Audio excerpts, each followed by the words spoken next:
hi, Matt. Thanks for joining us, and it's great to have you with us this morning. Um, it's fantastic to have such an accomplished journalist for our second virtual assembly. So I hope you're keeping well. And I'll just explain the format to you. So a few days ago, we put on our social media content advertising this interview, and we've received a deluge of questions from our students who are interested to know a little bit more about you, a little bit more about journalism, and in particular, obviously, sports journalism. So what we've got essentially are 10-ish questions that students would like to hear your answers on and your opinions about. So if we get started, and if you want time to think about the questions in a bit more detail, please feel free. But one of the first ones, and don't look too stressed, some of the students are really interested to know about your background. So first of all, one of the students wanted to know where you grew up, what school you went to, and what you studied at school. I grew up in Albury. I went to Perryfields High School, and I studied what everyone else studied at school. I think I did history, geography, GCSE. Then went on to Halesowen College, where I did A-levels in history, English and media studies, and then University of Birmingham, where I did a history degree. Fabulous. Okay, so if I pick on going to university, because a lot of students are interested in that, and a lot of our learners are interested in that, what were the good bits about going to university for yourself? Dangerous question. It was very good, in terms of, socially and meeting a lot of, new people from all different parts of the country, in terms of, I suppose, expanding your horizons to kind of the world, rather than, just being in, even though I was still in the Midlands and only a few miles from home, it felt like it was a long way away in other respects, in terms of the kind of the people you're meeting, but also, kind of the one advantage you have at university, which is actually similar to journalism, is you have to kind of learn to work on your own. You don't have a lot of contact with teachers or lecturers. It's kind of minimal contact, and you have to kind of make your own path to an extent. And it's similar with now with journalism. Obviously, you have some guidance of editors and what have you, but you've got to be resourceful and kind of make your own way. You'll obviously learn a lot of life skills as well. University, living away from home for the first time, and just kind of learning to survive, really. Fabulous, excellent. So university was a good experience for you. Another student wanted to know about your first ever job, your first ever experience at work, and what that was, and perhaps again what you gleaned from it, maybe what you didn't like about it. What was that first job that you had, Matt? Well, technically my first part-time job was delivering newspapers, which is quite appropriate, really. I delivered the Halesowen News, which I then went on to work. That was my first job in journalism, was for the Halesowen News. So that was quite appropriate. My first proper job. I also then pushed trolleys at Macro in Halesowen, the cash and carry warehouse, which I believe is still there, hopefully. My first proper job after university was with National Express coaches. I worked in the control room, which is a world away from journalism, actually, in many respects. Dealing with vehicle breakdowns and accidents, and that was the interesting stuff. And the more boring stuff was more tedious stuff was trying to reunite people with their lost luggage and things like that, all across the country. But the one thing I did learn from kind of National Express was working under pressure, because you had some very busy days, particularly in holidays, summertime, when a lot of people use the coaches to get around, and when things went wrong, there was a lot of pressure kind of on your shoulders. So you kind of learned how to deal with that high pressure environment, and what it's like to just kind of have a regular full-time job, really. which does take a bit of getting used to. When you leave, school or education, it is very different. I mean, when I was at school, I used to think it was I think a lot of people used to think it was really hard, and you used to do a lot of work, but you don't really appreciate, what just just how easy you had it in some respects until you actually go out into the working world. So with any kind of first job, you have those kind of experiences. But in terms of what I do now, I think kind of dealing with pressure and kind of was probably the biggest thing I took from working for National Express. Fabulous. Thank you, Matt. Thanks for that detailed response. So maybe, I don't know whether it's a seamless link, but from that experience and your university experience, what made you then decide to get this job in journalism, and in particular sports journalism? Well, it's something that I always wanted to do, from quite a young age, and I'm still not quite sure now if I remember why. I've always liked sport. I liked watching sport. I liked commentating on sport. I mean, that was what I really wanted to be. First off, was a football commentator, but I used to commentate on kind of all kinds of games that I used to create with Lego pieces. This is when I was very young, and but I also like writing as well, and I just thought that would be a way into to working in kind of sport. And I didn't start off as a sports journalist. Like a lot of other, a lot of journalists just started off in news, and I really enjoyed that. I had to do my training in news, and it was always my intention to get into sport. But I probably enjoyed news journalism more than I thought I would. It's a different discipline in many respects to sports journalism. Because in news, you're dealing with councils, you're dealing with politicians, you're dealing with people who can be held to account really by the public, by the taxpayers. Whereas in sport, as much as we take it seriously, it isn't as serious as some of the things that happen in news, or a lot of it isn't as serious. So you kind of have to treat people in contacts in a slightly different way, because they're not. Whereas a counsellor, is kind of almost not obliged, but almost it's in their best interest to speak to a newspaper. It isn't always in the best interest of somebody in the sports world to speak to a newspaper. They might not feel that way. They're not as under so much obligation. So there are different facets, but yeah. So I got into news journalism first of all. Did that for about 3 years, and then an opportunity came up to kind of join the sports desk at the Halesowen News, with the paper was with at the time. And it wasn't a straightforward decision, but it's one I'm pleased that I made now. I think it was the right one with everything that's happened since. Fantastic, thank you. So, from your perspective, and it might seem a bit of a strange thing to think about at this moment with the pandemic going on, but one of our students really wanted to think about and look at what a kind of average working day looks like for a journalist like yourself, and potentially separating that from what maybe a match day looks like to like a regular working day, if you understand me.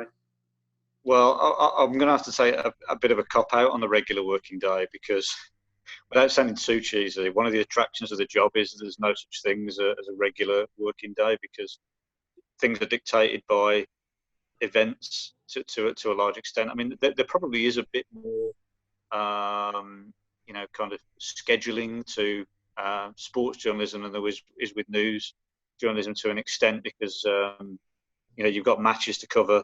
I'll come on to that in a second. Also, press conferences that quite often happen at similar points of the week. But really, I mean, the job can go in different kind of directions. And just when you think you're on course for a normal day, things happen out of the blue, really, that you then have to deal with, and sometimes have to find out what's going on in certain situations, and get on the phones. The match day is a bit more regimented. There's a bit more of was scheduled to. I suppose obviously you've got to be there for kickoff, but in terms of home, yeah, in terms of it always does. In terms of home matches, which is probably I cover Villa home and away, so that with the home matches you aim to get at the ground for about 1 o'clock. A good couple of hours before kick-off. I mean, it's a good opportunity when you're at a match, in the people in the media room beforehand, in terms of, just kind of former players and other journalists. It's a good, it's a talking shop really before the game. It's just a chance to catch up with people, and you can pick up bits of information, before the game that perhaps you didn't know, and then when the teams come out at 2 o'clock. The focus moves to kind of on the online work. I mean, with the Express and Star, we don't have a Sunday paper, so we're not as under pressure on Saturday 3 o'clock kickoffs. Not that there are actually many of those in the Premier League, as you are, with a club. If you had a Sunday newspaper, you'd have to. So all the work we do is for online immediately. So we do an online match report during the game. But then the focus after that is very much towards the Monday paper, which obviously you're moving things on really 48 hours from the match, so you're not necessarily looking for the immediate reaction, even though we do cover that, and you do write an online piece of the manager's reaction. You're tending to look for the next another story down the line really. So you usually get that from players. Most in the Premier League they have mix zones where you can go and try and speak to the players afterwards, and it's up to them whether they want to stop or not. I mean, if the team wins, then you tend to get 2 or 3 player interviews. If the team loses, then it can be a bit difficult, as you kind of understand. But then we produce every Monday a supplement called The Final Whistle in the paper, and all the work after the game goes on that really. So you've got a 1,000-word Monday considered match report, which is a less of a what happened on Saturday kind of report, and more of a what happened on Saturday mean for the club. What does it mean in the context of the season? What were the big storylines? You've also got player ratings and other things to do. So to a large extent, I mean, we all kind of joke that the working day for us on a match day doesn't really get started until probably an hour and a half after the final whistle, really, when the match is finished, and you've then got to start working on the work for Monday. So that all has to be done by Sunday morning. So you have a bit of time. It's the one time in the week really when you've got a bit of time to really have a think about things. And I suppose the one downside is it does often take out your Saturday evenings. It's not great for socialising during the football season, because there's a lot of work to be done. But it's also it's really good fun. With the midweek games, it tends to be different because we have a deadline within like an hour of the final whistle, and the match reports have to be filed pretty much bang on the final whistle. So you're writing during the game, and so for example, you tend to, national newspapers they'll take a report from their writers on 75 minutes on midweek games, and obviously if there's any late goals, it then has to be changed. So for example, probably the worst, but the kind of, but it's not ideal, shall we say, for a football reporter.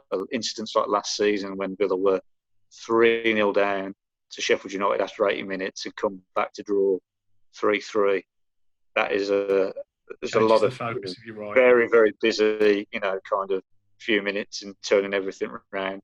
But yeah, it's there's a bit more schedule to the match days than there are to the normal working week. Anything, you've probably got a press conference one of the days, but it can be here, there, and everywhere. So if the students want to know a little bit about that process from the point of view having written that report, how does it then get in the paper? What layers does it have to go through, or levels does it have to go through before it enters that kind of final page print? Well, for the Saturday, for all the work we do on a Saturday, and Sunday for Monday's paper. For the supplement stuff, we put that on the page ourselves, so we know that we've written the right lengths essentially.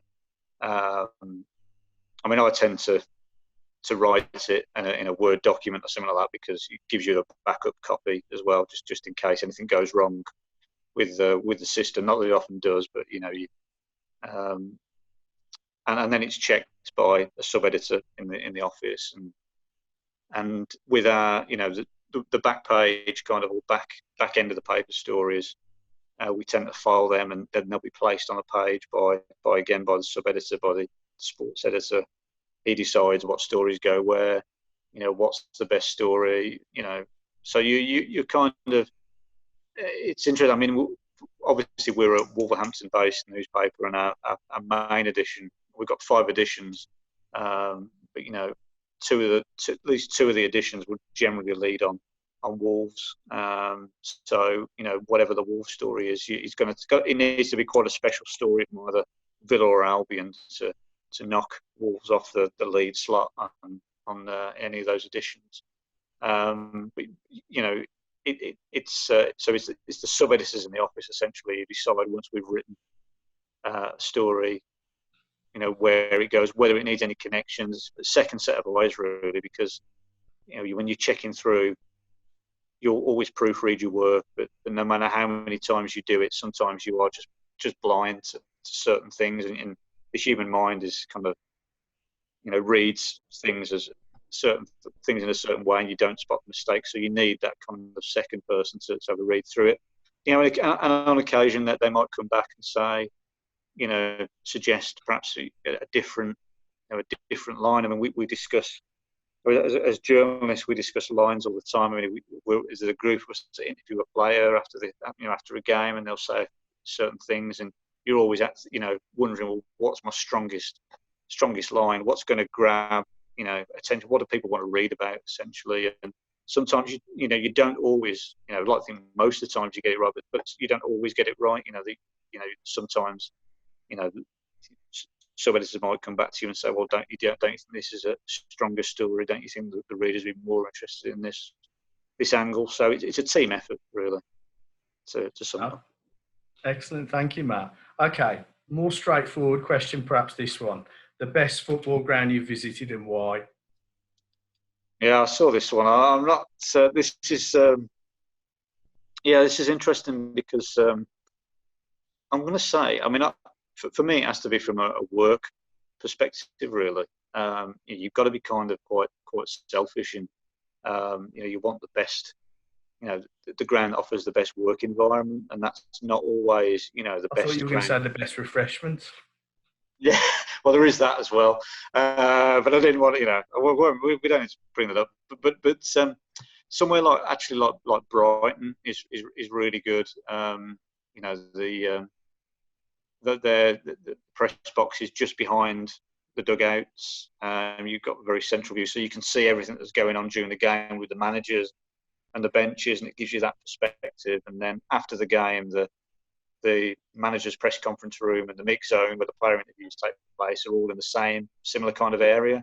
So you've got all bases covered. I mean, it tends to be on a Saturday match day. You often have to make a choice on whether you're going to sit in the manager's press conference or go and do player interviews, because they take place in the same time. And we would tend to do players with writing for a Monday newspaper. But sometimes the best things come out of the manager's press conference, whereas with Brighton, you've kind of got a bit of everything. I mean, in terms of atmosphere. I've said it before on the videos we do at work. I think we're very lucky. On this patch with the grounds we've got. Don't want to say stadiums. I mean, they're football grounds, aren't they? Stadiums are very modern. Sounds a very modern cold word to me, but Villa Park, Molineux, the Hawthorns, they're fantastic grounds. I was in the Hawthorns for the playoff game against Villa last season, and the atmosphere was remarkable. And Wolves as well. I mean, you look at what's happened there the last 2 or 3 years, and it's always been had a great atmosphere, Molineux, but particularly where the club's going. And actually, in terms of the great atmospheres, before Nuno arrived, the FA Cup game I covered when they played Chelsea under Paul Lambert. I mean, that was electrifying. I mean, they really gave Chelsea a great game, and things like that stick out. But I think we are pretty lucky in the Midlands with the grounds we've got here. Fab. Thank you. I agree with you. They've all got a bit of history as well, haven't they? Which is is what you want. They're the original grounds. They've got a feel about them that perhaps some of the newer grounds don't have. Yeah, absolutely.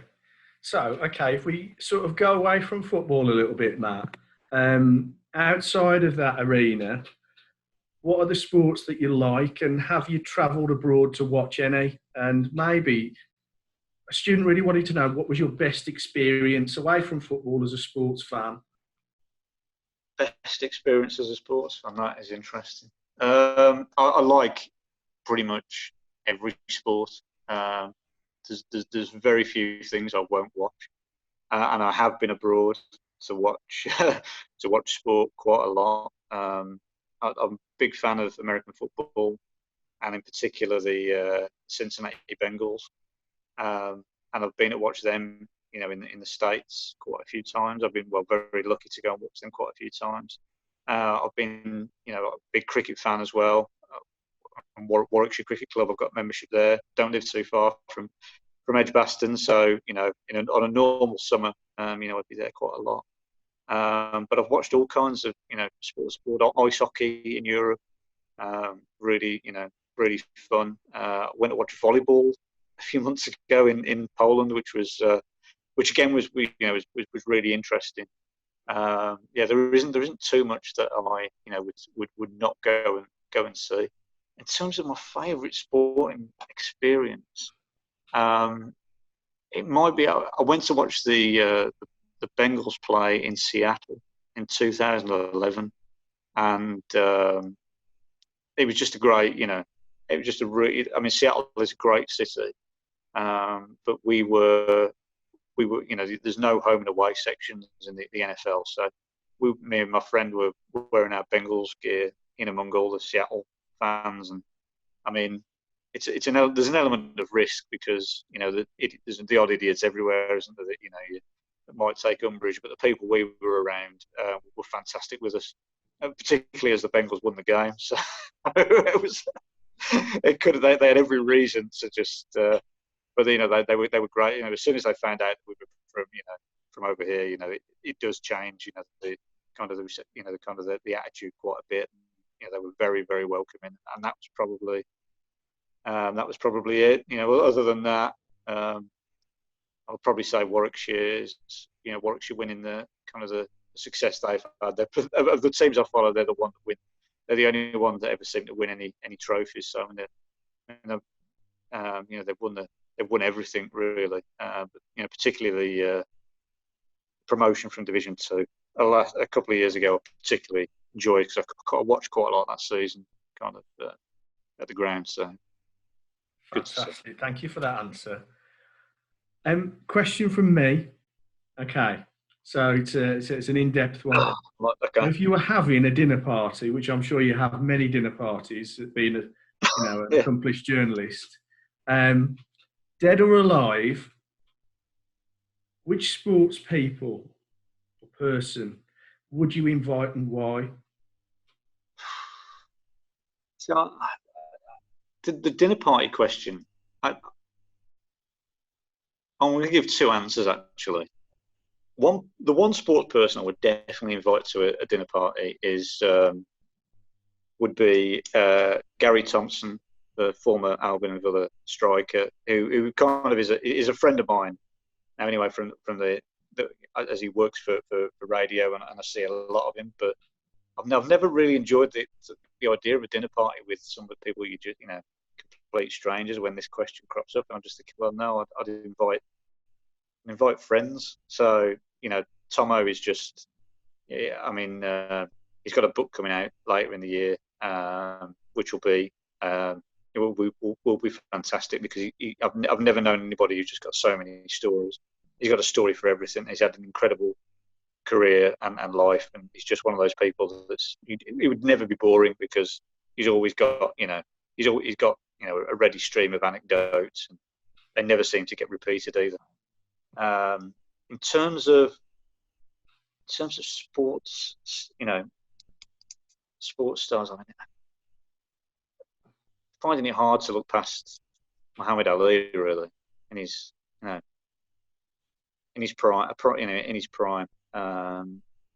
It would just be, I mean, that would be incredible to get the chance to speak to him. I was lucky enough. It was probably actually 4 or 5 years ago now. It's mad where the time goes, to interview George Foreman when he was last in Birmingham, and only had about 10 minutes with him, but it was just an incredible kind of incredible person, and Muhammad Ali was similar. I've tended to find with boxers, it's such a brutal sport, and you learn so much about I think the men involved in it learn so much about kind of humanity, and it's after 10 minutes of speaking to George Foreman, I just I could have spoken to him for, I couldn't imagine speaking to him forever, to be honest. He was just be a great life coach, and just some of those kind of lessons and outlooks on life are really quite inspiring. Fabulous, thank you. Plus, he does a good range of grills as well. Sorry? What was he that? does a good range of grills as well. Yeah. Okay, so a more straightforward question perhaps, and we might run out of time, but a fellow Villa fan in year 8, our second year, wants to know if you think they're going to survive. What? Forever or this season? I'm not talking about the pandemic. Hopefully they all survive the pandemic. They survive and avoid relegation. Honestly don't know. I have felt all season that Villa's kind of battle against relegation would go right to the wire, and I think it would have done had the season finished normally, despite the rotten form they were in, when the campaign was halted. I actually think if they restart, and I still think it's a big if. There's a lot of things going to have to fall into place, and I think kind of the return to training this week it's a very small step, towards a restart. But I do think that I think that the pause has come at a good time for Villa, because they'd lost 5 games straight, and there was a feeling that they were almost in free fall. I think with 10 games to play, even behind closed doors, I'd give them a fair chance actually of getting out of it, with John McGinn back fit, and that's going to be a huge thing for them, and the fact that it will have been 3 months. The fact that it will have been 3 months is without a game, and with no team in form, I think it might help them out. The issue is it will help other teams out that were in poor form at the time, because it's going to be like starting a new season, and it's going to be really hard to predict how the results go. But I mean, I've covered Dean Smith's teams at Walsall, and I've always said about with Dean, you never write him off, and his teams always tend to find a way to get out of trouble or get a result when they need one. So, as poor as Villa were in the weeks preceding the suspension of the league, if it restarts next month, then I wouldn't write them off. I really wouldn't write them off, but we'll have to see what happens. But I think it'll be very close. Fabulous. And maybe Wolves eventually lifting that Europa League. Well, maybe. I mean, maybe. And perhaps qualifying for the Champions League. I mean, it's. The hope for us, kind of obviously as a newspaper, is that Wolves find a way to get into the top 5, which might be enough for top 4 is definitely in, but top 5 might be enough to qualify for the Champions League. That they go on in the Europa League, and obviously we want Villa to stay up and Albion to helping to come up as well. I mean, you know, I'd fancy that one of those last two things will definitely happen. Hopefully both, but we'll see. Fabulous. Okay, final question then, Matt, and you've been absolutely fabulous. Really appreciate your time. But what advice would you give to a student who wants to get into your profession? How do they go about getting the skills, the qualifications, and the experience that's necessary to make a sports journalist? Well, yeah, I get asked this question a lot, and you know, the thing with sports journalism, or with any journalism, is that there's no one route in. You know, it's not that you can say to somebody, well, do this, this, and this, and you'll get in. It's a highly competitive industry, and people tend to find their own path. I mean, I didn't, you know, I was, you know, in my early 20s when I finally started to try and get into journalism. But some people can get, you know, there's a lot of good courses now in universities. The NCTJ run courses that you can do straight out of A level if you want to go into it, or, you know, straight away, which, you know, some people do. I mean, once you kind of get into the industry, once you've got to get a foothold, I mean, that's the biggest challenge, really. You the you know the thing you have to be is, you know, some words I'm looking for here is almost, you know, you've got to be persistent. You know, you've got to be prepared to, you know, to keep on at people, whether it be for work experience or, you know, to listen to, you know, you because there's a lot of people that, you know, that want to get into the industry. So you've got to, you know, kind of keep on, you know, trying to take whatever chances you can to get in. You know, and people say, you know, should I practice, you know, writing? And well, yeah, I mean, that helps. But also, you know, read as much as you can. Read newspapers, read newspaper websites. You'll be amazed at kind of some of the things you pick up, and the things you learn in terms of style, and the way that things are set out, and the way people, you know, operate. And just try and get as much, you know, if you really want to do it, just try and get as much experience as you can. You know, it's a difficult industry at the minute, you know, but there are opportunities out there. But you've kind of got to be, you know, show that you're keen, and you know, we have people coming on work experience who have gone on to, you know, to get jobs on the sports desk because they were prepared to kind of go that bit more, go that extra mile. You know, and it's interesting. I mean, you've got to be honest with that it is a challenging, you know, industry in many ways at the moment, and it's not an industry that's in particularly healthy shape. But, you know, it is still, you know, an exciting industry to be part of, and, you know, it's a very rewarding career in many respects. So if people, you know, want to do it, then, you know, it's they should go for it. Thank you. Matt Maher, Chief Sports Writer for the Express and Star, we thank you for joining us on our virtual assembly. We really appreciate your insight, your comments, your support to the students during this time, and for making that time available to us. We really appreciate it. From all of us at Beacon Hill Academy, thanks for your time. We look forward to seeing you writing soon, and best wishes to you. No problem. Thank you, Adam.